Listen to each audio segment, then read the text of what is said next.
Hello दोस्तों, एक बार फिर से आप सभी का स्वागत है हमारे यूट्यूब चैनल बीएचयू सर्किल में। दोस्तों, आज का वीडियो बहुत ही महत्वपूर्ण है आप सबके लिए जो भी बीएचयू का सपना देख रहे हैं, बीएचयू में एडमिशन पाना चाहते हैं। क्योंकि देख रहे हैं लगातार आप सबका समस्या है कि सर कमेंट का दफरमार लग गया, ठीक है, और कॉल मैसेज बहुत सारे आ रहे हैं। तो आप सबके लिए मैंने सोचा कि क्यों न एक ब्रह्मास्त्र वीडियो दे दिया जाए, जिससे आपका पूरा एडमिशन जो स्ट्रक्चर है, कैसे शुरुआत से लेकर बारीकी अंत तक जो प्रोसीजर होता है, जब आप बीएचयू में आ जाएंगे, पढ़ना शुरू कर देंगे, वहां तक आज हम चर्चा करने वाले हैं आज के इस वीडियो में। तो दोस्तों, अगर हमारे चैनल पे आप नए हैं और चैनल को सब्सक्राइब नहीं किए तो आप लोग चैनल को सब्सक्राइब करेंगे और बेल आइकन को प्रेस करेंगे। अगर आज का वीडियो पूरा देख लेते हैं तो आपका आई होप कि कोई डाउट नहीं रहेगा, आपको कोई अदर वीडियो देखने की जरूरत नहीं होगी। तो चलिए दोस्तों, हम वीडियो को स्टार्ट करते हैं। हम बात करते हैं बीएचयू एडमिशन 2022, ठीक है। बीएचयू में एडमिशन कैसे पाया जाता है, ठीक है।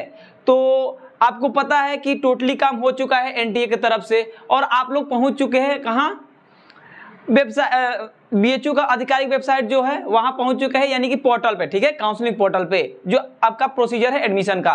हम बारीकी से बात करते हैं। हम सबसे पहले बात करते हैं आप सबका जब यहां से काउंसलिंग पोर्टल से, ठीक है।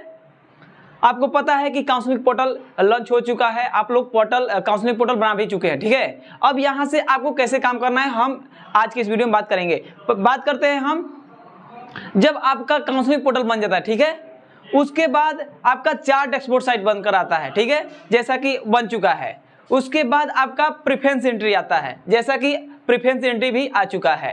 अब आपको क्या करना है, प्रेफरेंस एंट्री में अच्छे से फिलअप करना है, ठीक है। वो प्रेफरेंस एंट्री क्या होता है, वो सब्जेक्ट कॉम्बिनेशन होता है, ठीक है। प्रेफरेंस एंट्री फॉर्म जो होता है वो सब्जेक्ट के लिए होता है कि आप पहला सब्जेक्ट कौन सा प्रेफरेंस करते हैं, कौन सा मन पसंदीदा जो सब्जेक्ट है वो अपने अनुसार चूज करना होता है। लेकिन वो बीएचयू देगा रैंक के हिसाब से, जिनका जैसा रैंक होगा उस हिसाब से आपका सब्जेक्ट अलॉट होगा, ठीक है। तो ये रहा आपका प्रेफरेंस एंट्री, ठीक है। तो आई होप कि आप भर चुके होंगे।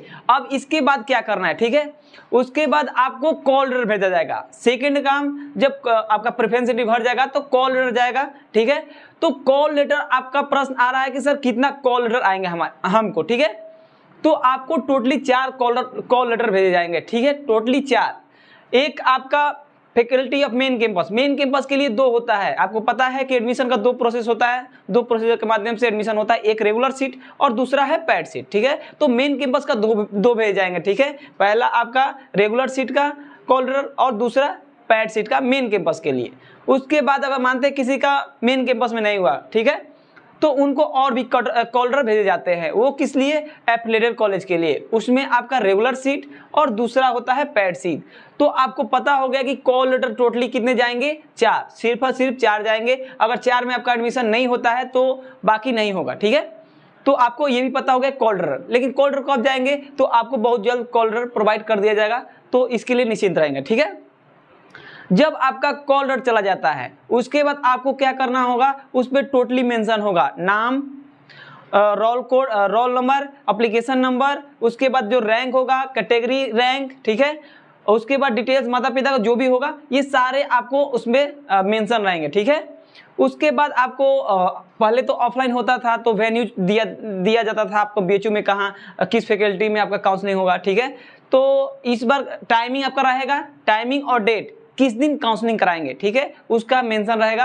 आप उस दिन जाकर, अगर ऑनलाइन हो रहा है, इस बार तो ऑनलाइन हो रहा है, तो आप कहीं भी साइबर कैफे या कहीं भी जा करके ऑनलाइन अपना काउंसलिंग करा लेंगे। तो आपको पता हो गया काउंसलिंग कैसे करना, ठीक है। वेरिफिकेशन होता है, उसमें टोटली डॉक्यूमेंट्स आपको अपलोड करने होते हैं, ठीक है। तो हो गया आपका काउंसलिंग। अब आपको अगला क्या स्टेप है, जैसे ही आप काउंसलिंग करा लेते हैं तो वहाँ पे जितने भी डेस्क बोर्ड बन कर आए हैं नीचे रेड कलर में, वहाँ पे दिखा देंगे कि हाँ आपका क्लियर हो गया नहीं, जो डॉक्यूमेंट होगा वो सही क्लियर है कि नहीं, ठीक है, वो शो हो जाएगा। उसके बाद आपको इंतजार करना होगा सब्जेक्ट के लिए, ठीक है। तो सब्जेक्ट हो सकता है कि 1 दिन, 2 दिन, 3 दिन, 4 दिन, हो सकता है 2 से 3 दिन मतलब आपको सब्जेक्ट प्रोवाइड ना किया जाए, ठीक है। ये रैंकर का बात कर रहे हैं, मानते हैं जिनका रैंक कम है उनका तो हो सकता है कि जाए ही नहीं, ठीक है। लेकिन जिनका रैंक तगड़ा है, जिनका मार्क्स अच्छे हैं, उनको 1, 2 या 3 दिन वेट करना होगा। और आपको कहाँ पे देखना होगा कि हमको सब्जेक्ट मिला कि नहीं मिला, ये बहुत बड़ा प्रश्न है। तो वहाँ पे एक एलोकेशन करके आता होगा, सब्जेक्ट एलोकेशन, ठीक है।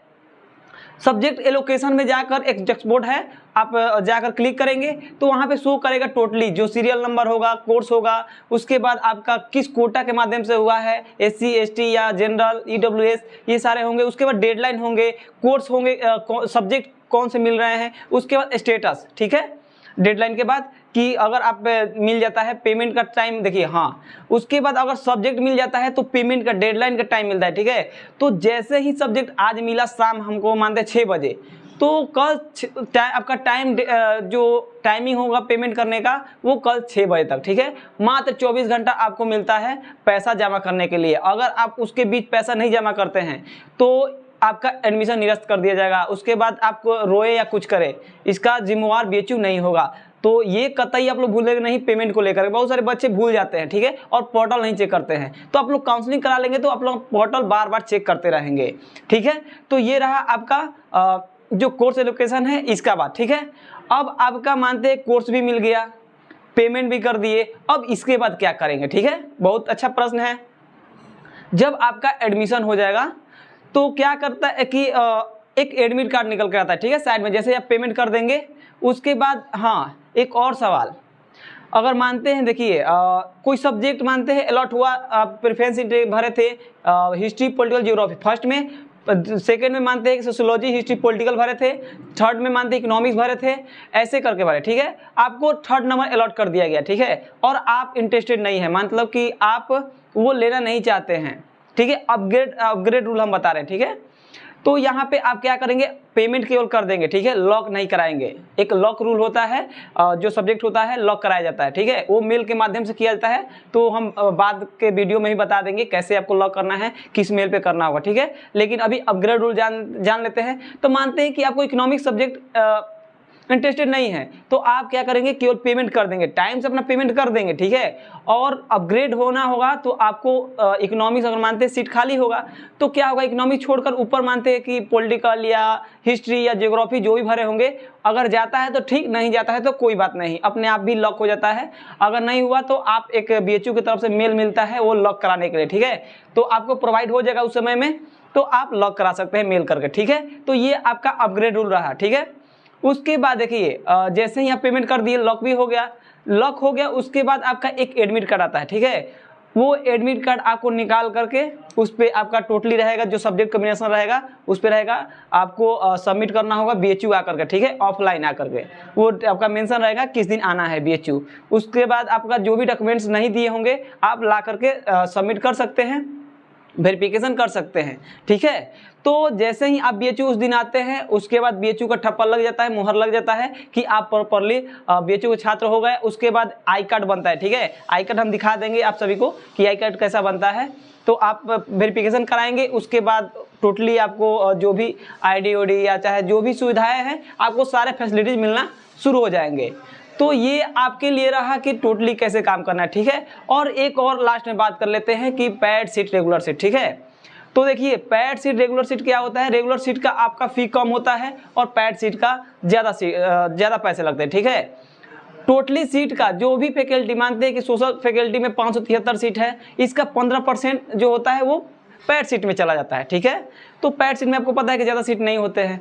तो देखिए एक और आप लोगों को जानकारी दे देते हैं, मानते हैं किसी का रेगुलर सीट का अंतिम में मानते हैं कि रेगुलर सीट में हो गया, मानते हैं उसको सब्जेक्ट अच्छा नहीं मिला, ठीक है, रेगुलर सीट में, और वो चाहता है कि हमको बेस्ट सब्जेक्ट पढ़ना है, ठीक है। तो वो क्या करेंगे, पैड सीट करा लेंगे, यानी कि उसका काउंसलिंग करा लेंगे। तो पैड सीट में बेस्ट सब्जेक्ट मिलते हैं, जो भी पैड से बच्चे आते हैं पैड सीट से उनको सारे सब्जेक्ट बेस्ट मिलते हैं, ठीक है।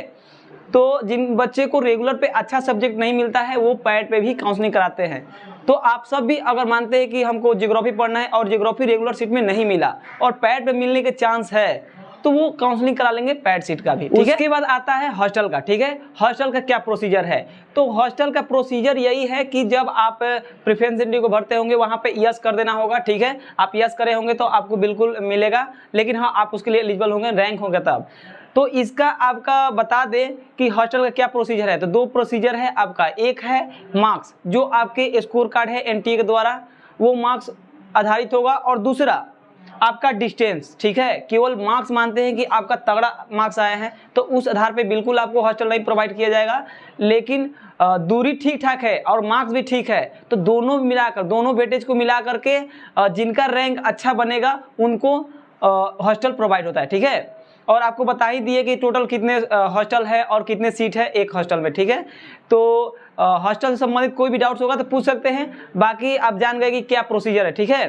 उसके बाद हॉस्टल आपका जब एडमिशन हो जाएगा BHU BA जो भी है, BHU में जब आपका एडमिशन हो जाएगा तो उसके बाद हॉस्टल का बारी आता है। तो आपको भी वहाँ पे हॉस्टल एलोकेशन है, ठीक है, तो वहाँ पे आपका नाम आता है तो वहाँ पे सारे चीज़ें शो करेंगे। उसके लिए भी वही प्रोसेस है, पेमेंट कर देंगे 24 घंटे के अंदर और आपका अलॉट कर दिया जाएगा। बाकी आपको किसके साथ रहना है, आपको पता है कि एक रूम में 2 बच्चे रहते हैं, कैसे भी आप चाहेंगे अकेले रहे रूम में तो ऐसा अलाउ नहीं है, BHU अलाउ नहीं करता है।